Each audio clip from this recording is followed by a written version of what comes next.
Hello everybody, my name is Dishant Bhargava. Today I'm going to talk about my amazing experience with the Aditya Jyoth Hospital and Dr. Natarajan. So in 2018 I came here as a patient and now I have become a fan of Dr. Natarajan. So now let's go to another place to continue this. So I came here after meeting at least 20 to 25 doctors, and after meeting Dr. Natarajan I felt like this was the place where I want to get operated. And I was very comfortable with Dr. Natarajan. He was very kind and he was very confident too. So I was ready that I need to get operated here and I'm not comfortable anywhere else. So now let's hear from my mom how does she feel. Hello everyone. I'm glad to be here. To be very honest, I'm glad to be here sitting with sir. And I never thought about this day would come in when I came here for the first time in 2018. To be very honest, when I came here and the first time I spoke to Dr. Natarajan, and I was like, okay, he is probably one of the most short-tempered doctors is what I felt when I saw him. But probably that was some situation that he had in the hospital on that particular day. But when he spoke to my son, when he spoke to Dishant, he was so calm, so nice to him, so kind. He explained the entire, problem to Dishant, rather not more to me, but to Dishant. And, he said, now you take a decision what you want to do about it. And the minute I stepped out of his room, I asked Dishant, please tell me now, what do you want to do? Because we've met so many doctors. And he said, Mama, if I have to get operated, it is here or nowhere else. And I said, from where did you get that confidence? He said, I don't know, from where I got that confidence. But yes, this is where I want to be. And I know that I will be cured here. Also, I would like to, talk about this one experience that I had with sir. When we entered the room, he gave us some brochures, he gave us some pamphlets, which spoke more about faith in God. And we never had that kind of experience anywhere else. So one thing that I have seen with sir is that he's a true believer of God. And, I think he places his entire faith in God, and that is how we also look up to him, because we place our entire faith in him when we come here. It's not for me, but it's for my child. Obviously I would want the best, and even I got that level of confidence. And of course 2018 and we are in 2021, and look where we are here today. I mean, if Dishant has even little bit of a problem, all he says is, I will wait for Dr. Natarajan's appointment, but I will only come here. So guys, I just want to highlight that please look at the amount of confidence that this child has. He's fearless when he comes here. He knows that whatever happens with him will be the best. And that is the amount of confidence that each of us should have when we step into Aditya Jyoth Hospital, when we step in to talk to Natarajan sir. So thank you very much, sir. We're very grateful to you. Thank you.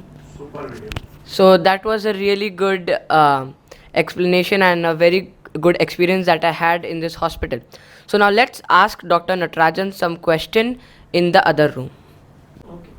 Okay, so now we are here in the conference room. So let me just inform you that Dr. Natarajan is a Padma Shri award winner. So now let's hear something from him. So what was your best moment in life except winning the Padma Shri award? I think God is kind to me. Every day I have a best moment is like when the patient is happy. So today you're not a patient, you're a fan. So that is what I've written in my article, which your mother referred as a 100% commitment, 100% powerful thoughts, and 100% faith, which brings miracle. And I see miracle daily. So like an event, if you say, I think there are several moments in life. I think the best was obviously Padma Shri, because my father was alive, my mother was not alive, but my father was alive and my grandmother was alive, so I came back and gave them. Other than that, I think every time I still remember I operated on my birthday about 25 years back, a girl who's now an adult who has also undergone LASIK in the other eye. Eye was so bad, retina, so the chances were only 1 out of 100. And on her birthday I decided I will try and not try. I don't use the word try because you cannot try to eat, you can only eat. So I only said I will operate, and definitely I will put the retina back in position. And as she have said, one is following Bhagavad Gita, do your karma, but do it with utmost faith and leave the result to God. So that moment was when that girl got a vision. I was thrilled. And the other several awards I've got, and I think the one of the best moment is 1851. The instrument where we examine the retina called ophthalmoscope was found. From that year till 2016, there is a Retina Hall of Fame where they have taken 242 retina surgeons in that. Almost 50 to 60 have passed away because they are all born in 18th century. And 1851 to 2016, among 242 retina specialists who are there in the Retina Hall of Fame, it's called www.retinahalloffame.org under the American Society of Retina Specialists. 2 Indian names are there. One is me and other is my teacher. So where the teacher and student are together, and when they announced that in America, when I was there in the conference, I got several awards. But I think that's because only 2 Indians, and the 2 are living, are there, and rest are, there are so many things which have been found. There are names in the books, and I'm happy that I'm among the people who have done the first retinal surgeries in 1851, because instrument to check the retina was found in 1851. Then the instruments came for operation. Then the principle came in 19th century by Jules Gonin. Then another instrument was developed by my mentor's mentor, and then we both are there. It really gives a great so one thing is I have removed that inhibition that I'm an Indian, I'm colored, all that is gone. And if you've seen Barack Obama's life history or even Rajinikanth, both of them talk about color and how they were depressed because they have been called as a colored person. And Barack Obama has written in his book that I neither look like my father, who was pitch dark, and my mother, who was like a milk white. So he was stoned by his fellows in class fellows in Indonesia when he was in school. So I think, fortunately, even though I was criticized for my color in my school, later maybe in college, but I think it didn't no dent because my father is dark. I only joke with my grandmother that why did you make me born as a dark guy? He said Krishna is dark and your dad was dark. So, but I think about caste, creed and color, I think the most important moment, as I said, is being in the Retina Hall of Fame. And now also I take life as a running in treadmill, and I have set a speed something like, so I keep at 8 and run. And at even when I was younger and now also, so I'm growing younger. So same speed I'm keeping for my career also, even though I achieved everything. But there are lots to achieve. So what we know is the size of the fist, and what we don't know is the size of the universe. So same thing in retina. So my dream is to get a Nobel Prize, not for the sake of prize, but Einstein is my one of the person whom I admire, because he got a Nobel Prize only with pencil. He got prize for theoretical physics. Theoretical physics is you don't need a lab. But anyway, I have a lab, and my idea, I read about a lot about Nobel Prize, where you have to work for it, and when you find something, millions of people have to benefit. So something, I find a cure for blind, millions will go. So the word blind will be removed from dictionary. So that's my aim, and I think for me, I learned from a lot of spiritual leaders, right from Swami Vivekananda, enjoy moment to moment. So every moment I enjoy. So that's my best moment. Thank you. So that was a really good answer, and now I think we should head on to and explore the other area of the hospital. Hello again, everybody. Now we are in Dr. Natarajan's room. So now I'm going to ask another question to Dr. Natarajan. So the question is, what is the motive behind starting the Roti Bank?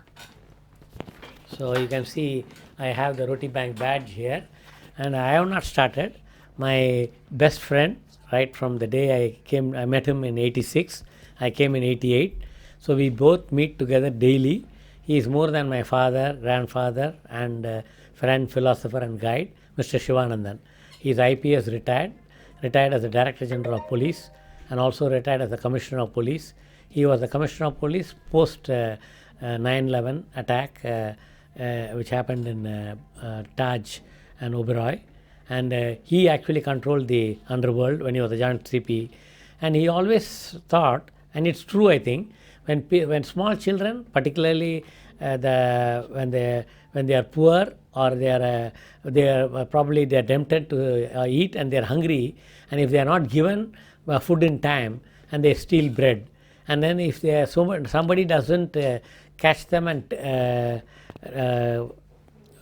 train them or teach them, they become a thief, and then they know it's easy to rob and eat. So then they start practicing that, and seeing this, the underworld or the drug lords catch them young and make them do the drug peddling without knowing what it is. And there was recently a Tamil movie also, which came only last year, called Master. It about all this child crime, how it just starts with hunger.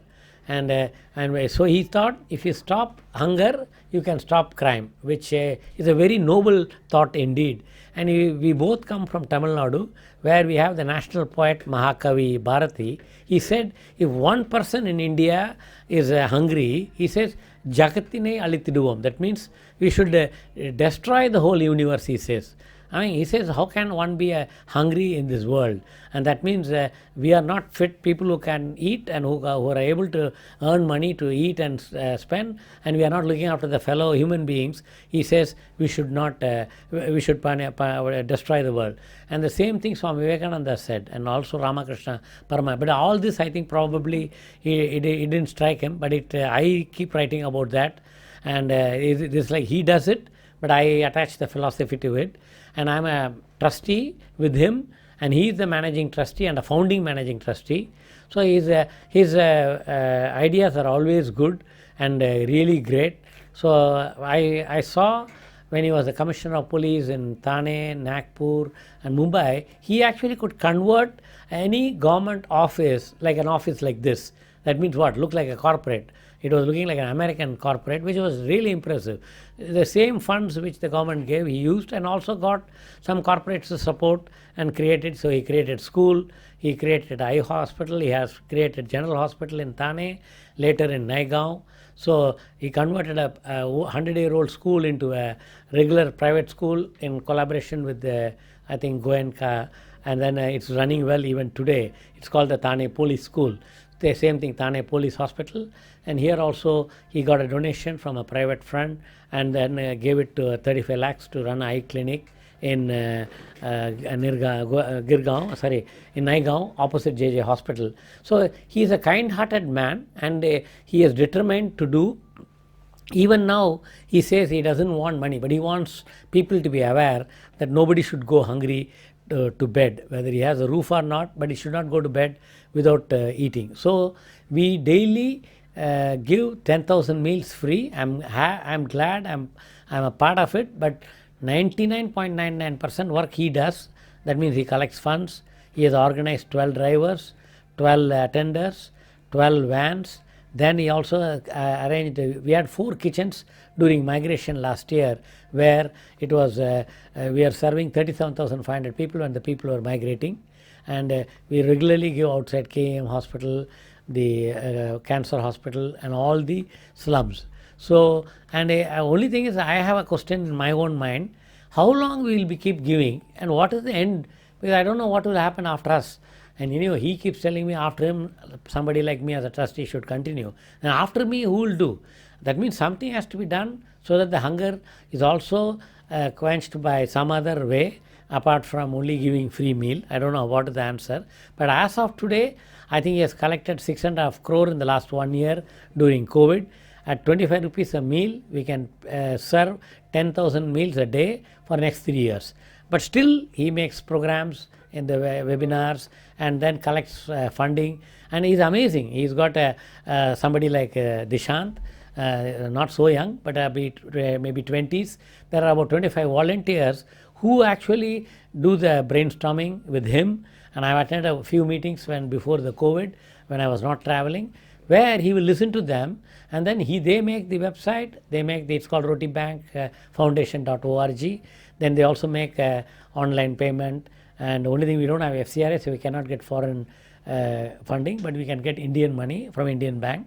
So he keeps on presenting to various colleges, schools, organizations to say that how that we can make sure that hunger is eliminated, crime will be eliminated. Because I think hunger gives the idea for theft, and theft gives the idea for becoming a criminal, he says, which may be one part of true. So I think it is a good deed, and even whenever I read any scriptures or I read some Bhagavad Gita, it says giving food or donating food is the best donation. Even though I call of all the donations, eye donation is the best, but giving food to a hungry person is the only thing where a donor will be satisfied, and the receiver also cannot take so much. If you give him one pot of rice, you can give him 2 pot. How much he will eat? Maybe 3 pot. Then after that what? He will say enough. So that is the only place where he cannot eat at that time. So I think that donating food is something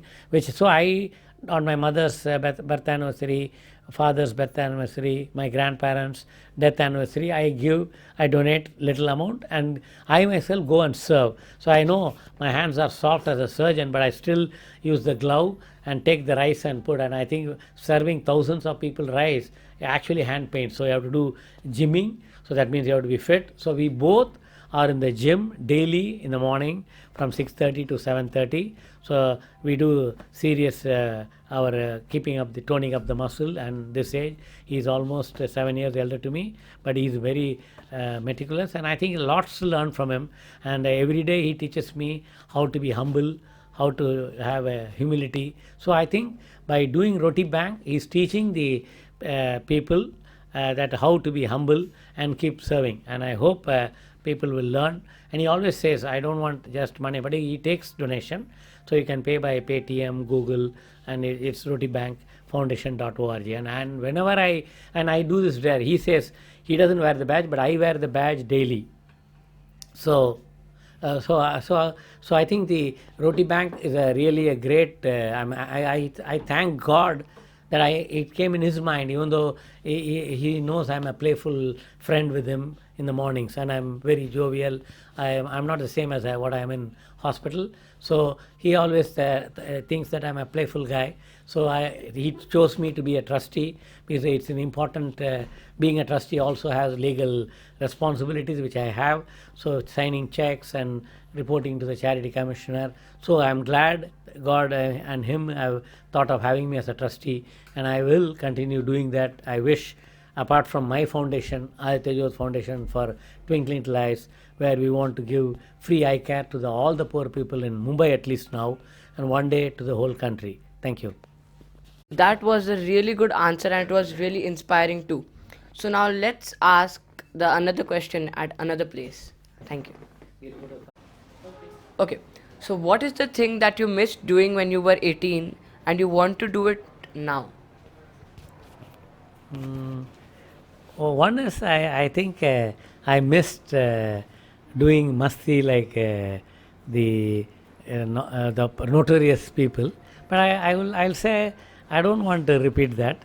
And the thing is, I think I enjoyed my teenage that time.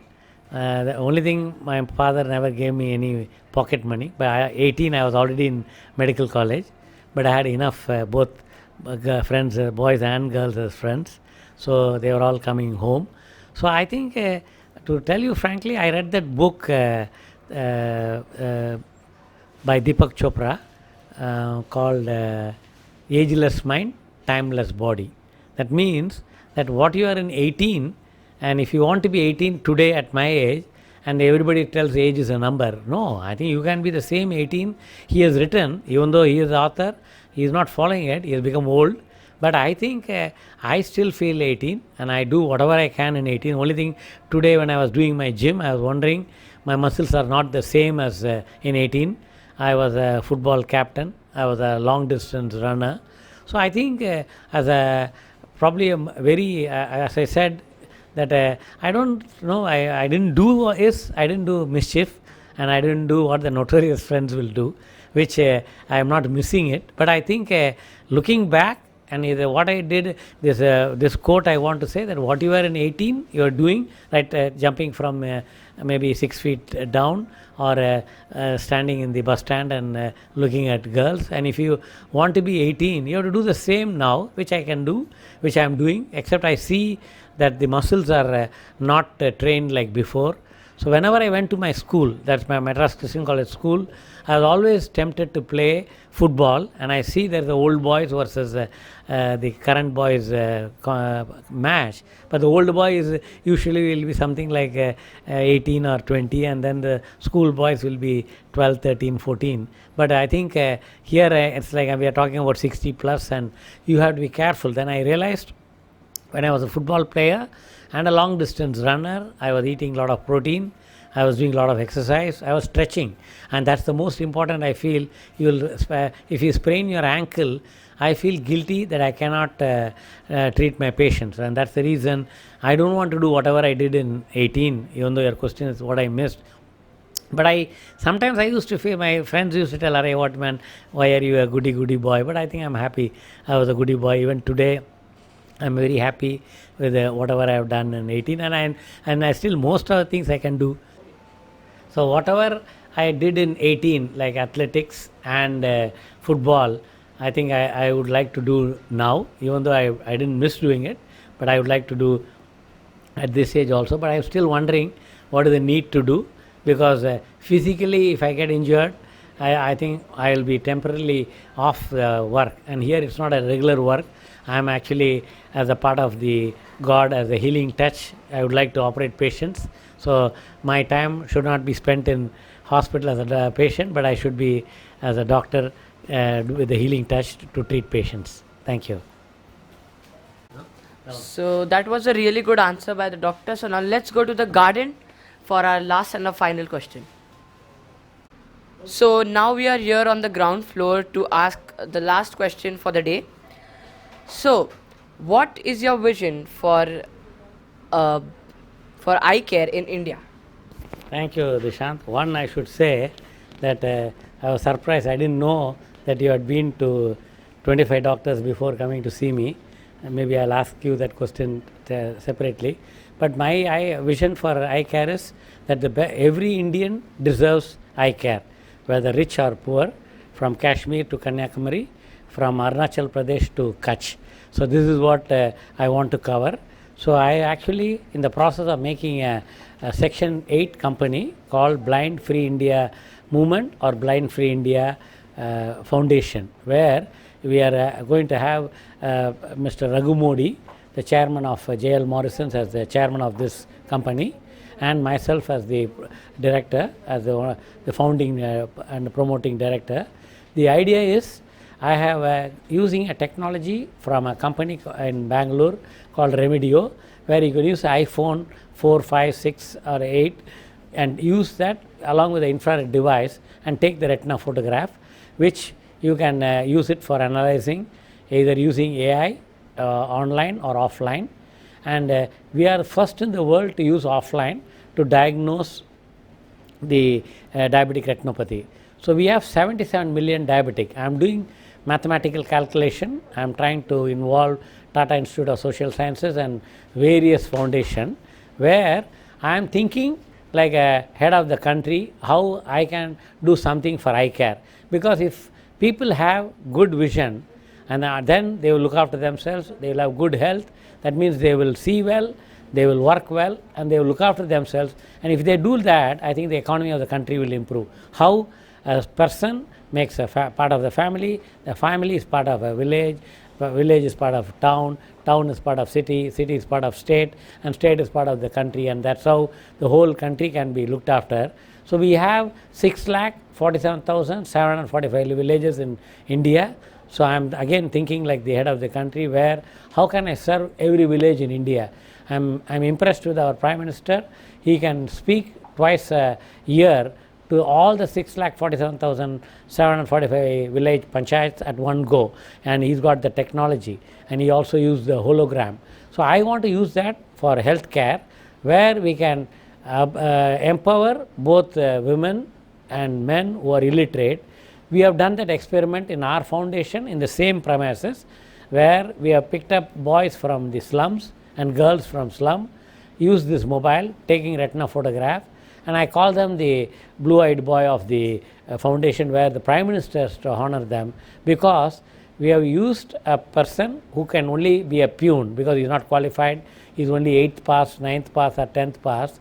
Those people, instead of doing a menial job, I have given them this job of healthcare. That means they can take the equipment costing 4 lakhs.